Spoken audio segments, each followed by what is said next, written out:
चलिए आज बात करते हैं एक ऐसी फिल्म की जिस सिखाती है कि जब किसी इंसान से उसका सब कुछ छीन लिया जाए तब भी उसके पास सबसे कीमती चीज क्या बचती है। हम बात कर रहे हैं द शॉशैंक रिडेम्पशन की, जो उम्मीद और हिम्मत की एक ऐसी कहानी है जिसे आप कभी भूल नहीं पाएंगे। और ये जो लाइन है ना, यही इस पूरी कहानी का दिल है। ये फिल्म बस यही दिखाती है कि कैसे बुरे से बुरे हालातों में भी उम्मीद की एक छोटी सी किरण हमें जिंदा रख सकती है। ये कहानी है हेत मुश्किलों के खिलाफ उम्मीद की जीत की। तो कहानी शुरू होती है साल 1947 में। एक कामयाब बैंकर जिसकी जिंदगी एकदम परफेक्ट चल रही है, और बस एक ही रात में उसकी पूरी दुनिया पलट जाती है।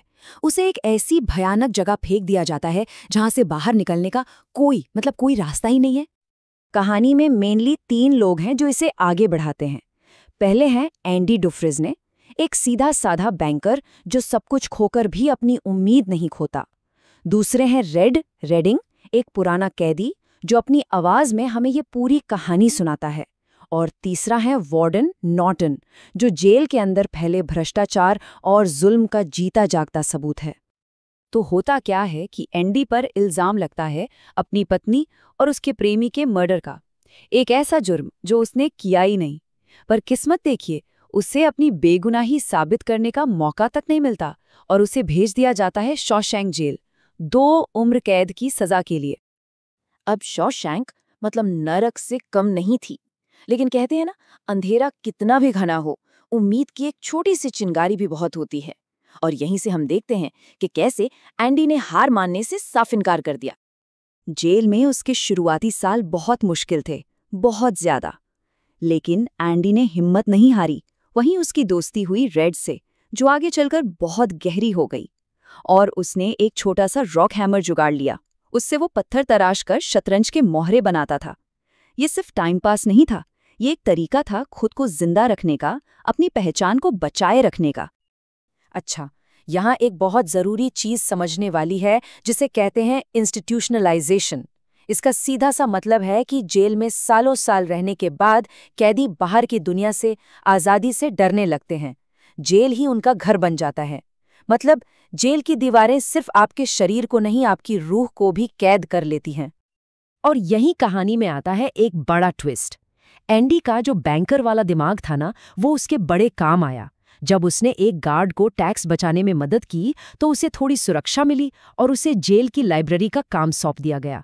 और ये उसके लिए एक मौका था, शॉशैंक की दीवारों के अंदर ही अपनी किस्मत को थोड़ा सा बदलने का। तो अब कहानी एक ऐसे मोड़ पर आती है जहां एंडी की ये खूबी उसके लिए एक 2-धारी तलवार बन जाती है। मतलब फायदा भी है पर खतरा भी उतना ही बड़ा। अब जो जेल का वार्डन था नॉर्टन, वो एंडी के दिमाग का गलत फायदा उठाने लगता है। वो उसे अपने सारे गैरकानूनी पैसों का हिसाब किताब रखने पर मजबूर कर देता है। एंडी को मजबूरन रैंडल स्टीफन्स नाम का एक नकली आदमी कागजों पर बनाना पड़ता है, जिसके अकाउंट में वार्डन का सारा काला पैसा जाता था। अब जरा सोचिए, क्या हो अगर आपको अपनी बेगुनाही का सबूत मिल जाए, लेकिन वो सबूत एक ऐसे ताकतवर आदमी का पर्दाफाश करते जिसके आप कब्जे में हैं। बस यहीं से कहानी अपने सबसे स्याह दौर में दाखिल होती है। होता यह है कि जेल में एक नया कैदी आता है, टॉमी, जिसके पास एंडी की बेगुनाही का पक्का सबूत होता है। पर जैसे ही एंडी ये बात वार्डन को बताता है, वो बुरी तरह डर जाता है। उसे लगता है कि अगर एंडी बाहर गया तो उसके सारे राज खुल जाएंगे। इसलिए वो टॉमी को मरवा देता है और एंडी को फेंक देता है सॉलिटरी कन्फाइनमेंट में, एक अंधेरी कोठरी में। ये वो पल था जब लगा कि एंडी की उम्मीद अब हमेशा के लिए खत्म हो गई। लेकिन कहते हैं ना, सबसे घना अंधेरा सुबह होने से ठीक पहले होता है। चलिए देखते हैं कि कैसे ये निराशा एक ऐसी प्लानिंग को जन्म देती है जो पिछले 19 सालों से चल रही थी। फिल्म का सबसे जबरदस्त क्लाइमैक्स। तो जब एंडी उस अंधेरी कोठरी से बाहर आता है, वो रेड से अपने एक सपने के बारे में बात करता है। मेक्सिको का एक छोटा सा शहर ज़िहुआतनेज़ो।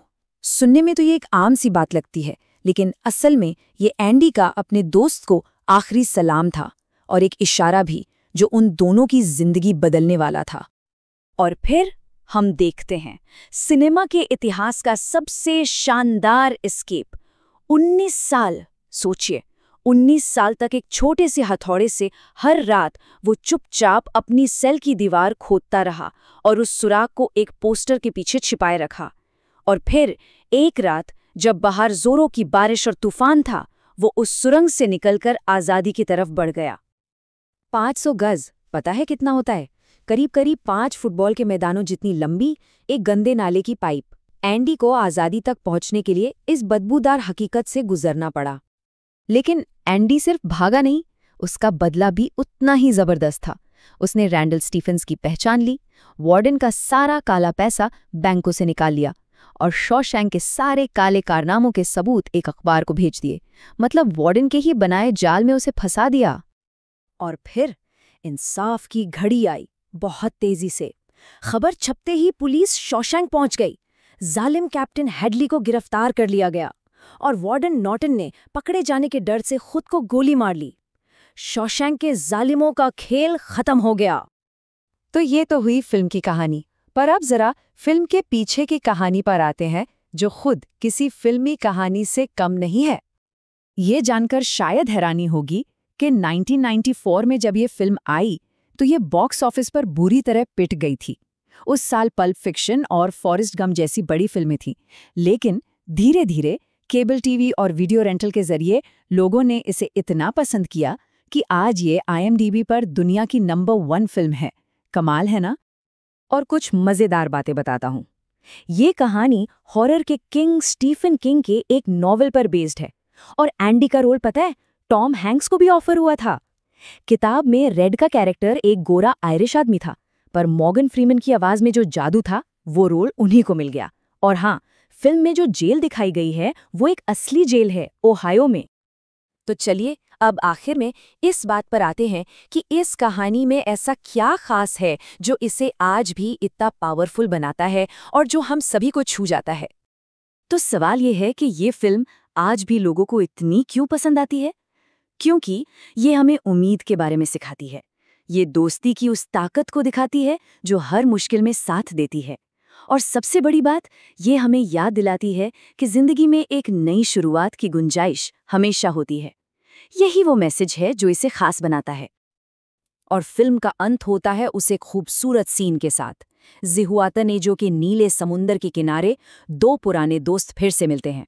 एक उम्मीद जो सालों से दिल में थी वो आखिरकार सच हो जाती है और हमें ये एहसास दिलाती है कि दोस्ती का बंधन कितना मजबूत होता है और उम्मीद की जीत हमेशा होती है।